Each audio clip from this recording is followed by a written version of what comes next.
Push that rock here with some math. Let's talk about a new differentiation technique called logarithmic differentiation. With logarithmic differentiation, you take the log of both sides. So I'm going to take the natural log of both sides here. So I have this complicated rational function inside the argument of a log. Okay, so we have this. Now, what you do next is you leave this side alone for a minute and use log properties to simplify this.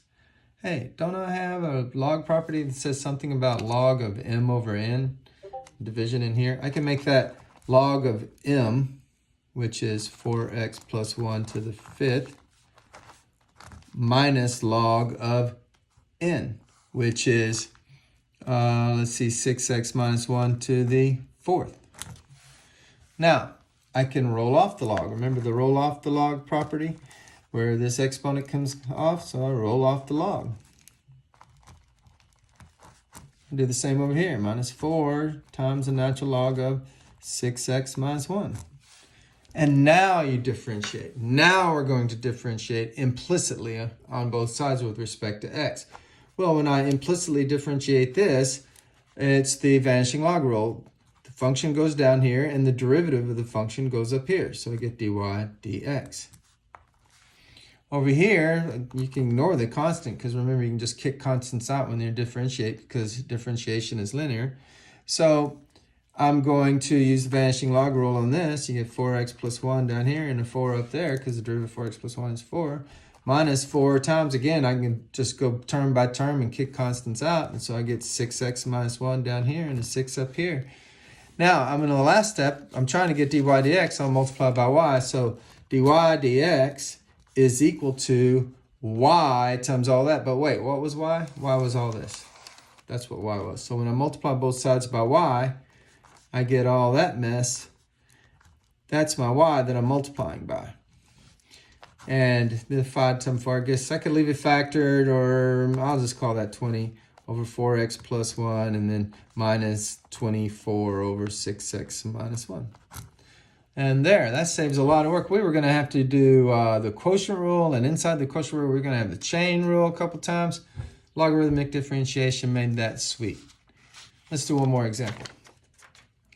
Now, in this last example, we didn't have to use logarithmic because we could have used the chain rule inside the quotient rule. This, I don't have a rule. We have a rule for x to a number, but we don't have a rule for a function raised to a function. We don't have a rule for that. And there's not a rule for that. You think, well, it's a chain rule. Yeah, but what rule governs having a function up here? So it's just take the natural log and use logarithmic. So we're going to take the natural log of both sides, like so. And then we're going to leave this side alone for a while. And we're going to roll off the log. Okay, and that creates a product. Now we'll differentiate. Well, we'll differentiate on this side, vanishing log. I'll use y prime this time instead of dy dx. And now I have a product. So product rule. So the first times the derivative of the second plus the second times the derivative of the first. Well, that's easy. That's a 2. It's more polite to write the 2 in front, so I'll do that next. So I have y prime equals, I'll multiply both sides by this y.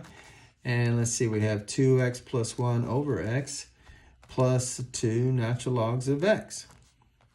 And then this y, remember, was x to the 2x plus 1.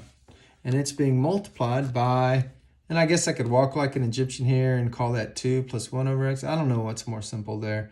I'll just leave it 2x plus 1 over x plus 2 natural logs of x. And there's your derivative. Math made simple. That's some math.